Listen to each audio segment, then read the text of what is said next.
कलाकार की कहानी उनकी जुबानी की श्रृंखला में एक बार फिर से आप सभी का बहुत बहुत स्वागत है। आज के हमारे कलाकार विशिष्ट प्रतिभाओं के धनी हैं। आप हैं प्रोफेसर चिन्मय मेहता। आप एक अनोखे चित्रकार और शिल्पकार के अलावा एक आर्किटेक्चरल डिजाइनर भी हैं और आज उनसे बातचीत कर रही हैं लोकप्रिय आरजे इंदु पांडे। शुरुआत करती है चौकीदानी से। मैं बहुत साल पहले चौकीदानी गई थी और मुझे नहीं पता था कि मैं जब वहां पे गई थी और मुझे मतलब ऑब्वियसली बहुत अच्छा लगा था, लेकिन मैंने कभी नहीं सोचा था कि जहां मैं जाके इतना अच्छा महसूस कर रही हूँ, कभी इसको बनाने वाले से मेरी मुलाकात होगी। तो ये मेरे लिए बहुत अच्छा अनुभव है। Thank you so much. क्योंकि वो चौकीदानी है और उसके बाद मेरे ख्याल से दिल्ली में दिल्ली हाट जो है, तो उसकी तरह दूसरे शहर में बहुत कुछ बन गया, लेकिन वो चौकीदानी अकेला था जो शायद मेरे ख्याल से सबसे पहले बना था। इस तरह का एक अनूठा प्रयोग था अपने आप में। असल में बात ये थी कि अपनी पर्यटन उद्योग में अधिकतर जो हमने किया, या तो मॉडर्न बिल्डिंग बनाई या फिर हमने वर्नाकुलर में राजस्थान कॉलेज, ये जितने भी हवेलियां या महल बनाए। जी। लेकिन कभी भी हमने ग्रामीण संस्कृति को लेकर के कोई पर्यटन का ऐसा बड़ा प्रोजेक्ट पहले नहीं किया। अच्छा। इससे पहली बार ये सिद्ध हुआ कि हमारी जो सांस्कृतिक परंपरा है उसमें ग्रामीण संस्कृति का भी बड़ा योगदान हो सकता है। जी जी तो जी। इसके बाद बहुत सारे रेस्टोरेंट, रिजॉर्ट इसी स्टाइल में बनने लगे। तो एक तरह से ये एक तरह के लैंडमार्क शिफ्ट था पूरे पर्यटन। हाँ, आपको भी लगता है ना कि वो जो आपने किया वो एक तरह का लैंडमार्क शिफ्ट ही था, क्योंकि उसके बाद हर शहर में ऐसा खुलने लगा।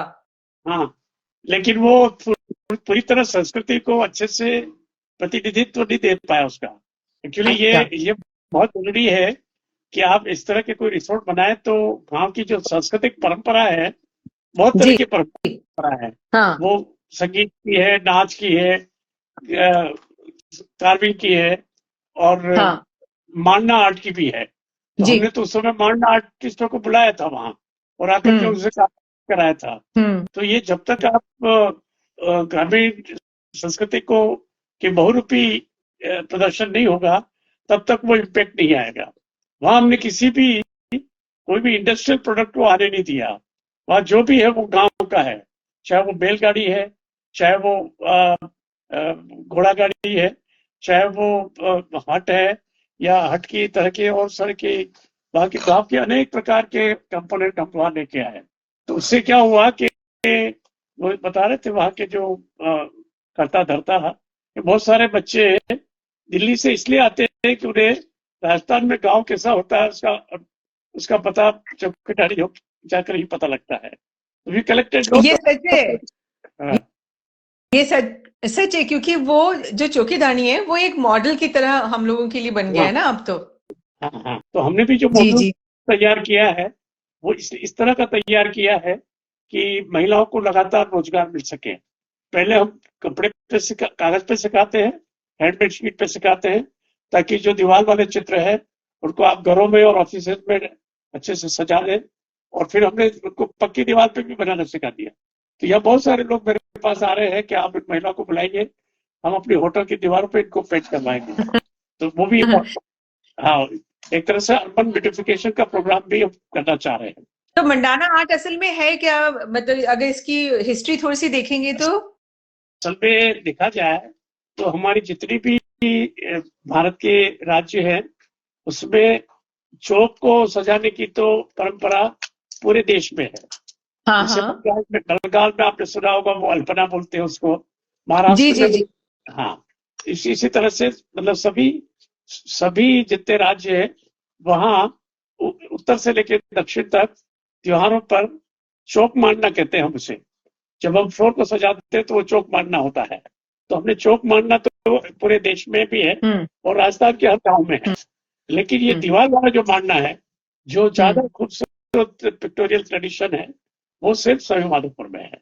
और सवाई माधोपुर में मतलब ये इतनी ही प्रमुख है जितना वहां का टाइगर है।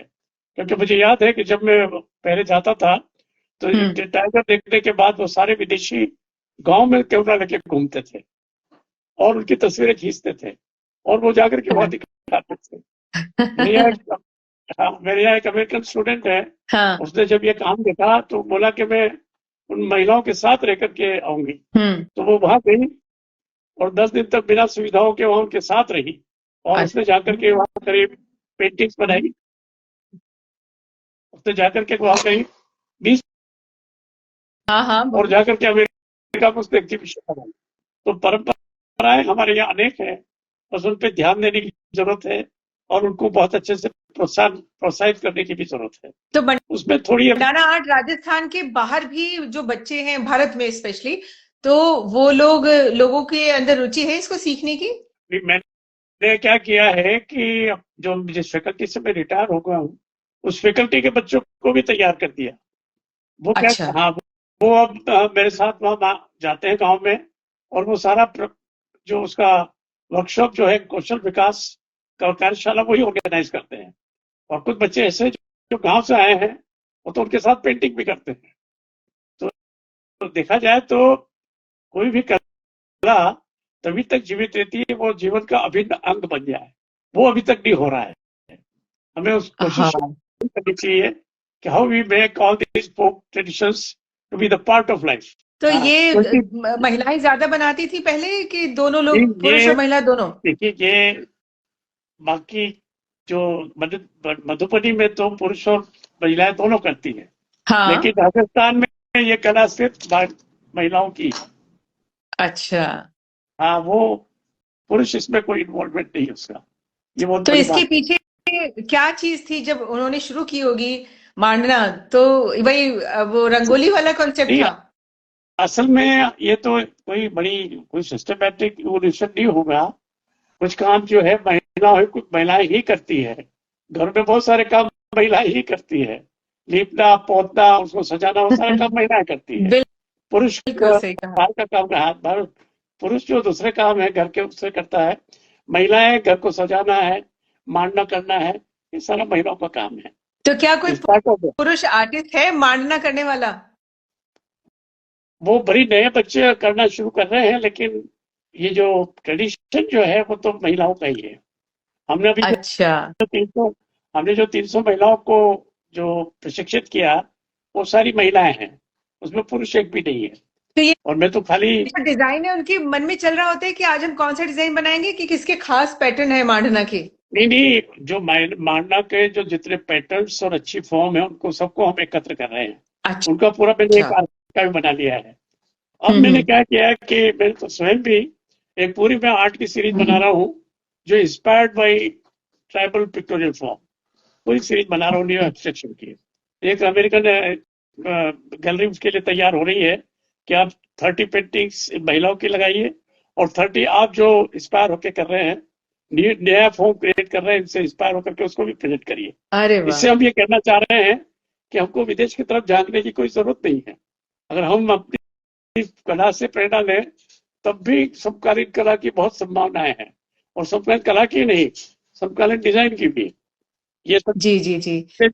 हम इस मिशन से ये संदेश देना चाहते हैं कि मांडना सिर्फ रिवाइव करने के लिए खाली कला का भला नहीं होगा, आपके इंडस्ट्रियल प्रोडक्ट का भी भला हो जाएगा।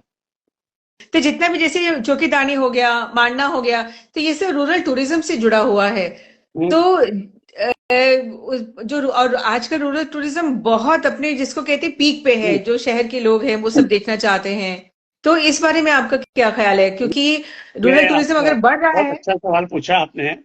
हमने इसी दौरान एक कोई अमेरिकन एजेंसी थी, वो ये कह रही थी कि हम 10 स्टूडेंट को गांव में भेजना चाहते हैं। They don't want to look at the cities. वो होटलों में नहीं ठहरेंगे। तो हमने बड़ी मेहनत करके और उनको एक छोटा सा गांव में ले गए और वो गांव में ही ठहरे। और अच्छा। गांव की पूरी संस्कृति का उन्होंने अध्ययन किया। वहां की घोड़ा गाड़ी पे बैठे, वहां के ब्लू पोट्री जो होती है, क्ले की वाली पोट्री होती है, कुम्हारों के साथ जाके पोट्री की उन्होंने। और दे वर सो हैप्पी अबाउट इट। वो जाने को तैयार नहीं थे। जो महिलाएं हैं वो जब उनको आप गांव में जो महिलाएं काम करती है, जब उनको आप शहर में आकर के बोलते हैं करने के लिए, तो उनकी एक झिझक होती बहुत होगी, तो उसके झिझक है। साथ वो। नहीं, वो तो पहले ये दिक्कत थी हम्म। कि सवाई माधोपुर में भी गांव से बाहर नहीं निकलती थी। वो हाँ। कहती हमारे यहाँ तो जो बहुएं हैं वो अकेली कहीं जाती नहीं है, तो बड़ी मुश्किल से उनको मनाया।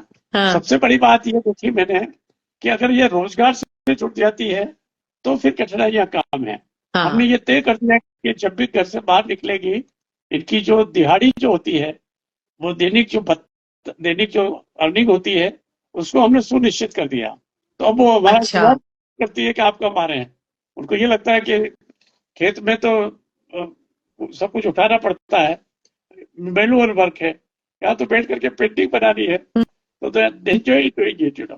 तो बस हाँ बात ये है कि सरकार, अब हम चाहते हैं कि ये गांव गांव तक फैले। इसके लिए हम कम से कम हर जिले की जो तहसील है उसमें 50 महिलाओं को हर साल ट्रेन करना चाहते हैं कि जो कुछ वो दीवार पे बनाती थी, जो भूलती जा रही है, उसको हाँ कागज पे मान लें। कागज पे मारने के बाद हम फिर उसको पक्की दीवार पे सिखा देंगे, और फिर घर में सिखा दिया। हम लोग को कपड़े पे भी सिखा रहे हैं, दूसरे हस्तशिल्प को भी डेकोरेट करना सिखा रहे हैं। ये सब इसलिए कर रहे हैं कि इससे उनकी जो रोजगार की संभावना बढ़ जाएगी। हमारी पॉलिसी में इंक्लूड हो जाए, हम्म, अगर ये हमारी प्राथमिकता में आ जाए कि हमने अगले 5 साल में कम से कम नहीं तो 500 महिलाओं को ट्रेन करके इस फील्ड में लाना है, हो जाएगा। अभी तो हमने क्या है, अभी तो देखिए तो संभावना सोचते, ये तो इसमें भी संभावना तो है। अरे संभावना बहुत है, इसको हाँ प्रोत्साहित करने की जरूरत है, इसको प्रोत्साहन पूरा की जरूरत है। प्रोत्साहन की जरूरत है।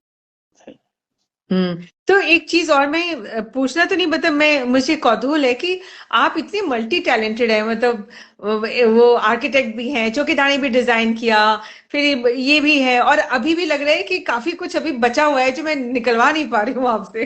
असल में हम जब अध्ययन कर रहे थे कला का, तो हमने एक बात सीखी, हमें कहीं सिखाई गई हमारे गुरुओं ने, कि आमतौर पे आर्टिस्ट जो है वो प्रोफेशनल कैरियर के लिए काम करता है, दिन रात स्टूडियो में काम करता है कि उसकी पेंटिंग अच्छे से अच्छे दाम बिक जाए। पर उनका ये कहना था कि प्रोफेशनल साइड में तो ग्रो करो, लेकिन इस देश में कला और संस्कृति इतनी उपेक्षित है कि कुछ समय इस मिशन के लिए भी दो कि लोग कला और संस्कृति के बारे में समझे बिल्कुल। और उसको प्रोत्साहित करें। तो ये मैंने अपने जीवन में कैरियर को भी ध्यान दिया, और साथ साथ कला और संस्कृति के क्षेत्र में क्या बड़े बदलाव आ सकते हैं उसके लिए भी लगातार संलग्न रहा मैं। आप ताजुब करेंगे, जो जयपुर में जो एक जवाहर कला केंद्र है, वो जो बना था वो हम लोगों के इनिशिएटिव से बना था। तो ये चौकीदानी जब आपने किया था वो कौन सा साल था? ये 1986 था। अरे बाप रे, सुचित तब कितनी दूरदृष्टि थी आपकी, मतलब तब किया और अभी तक वो हाइट पे है, इसका मतलब।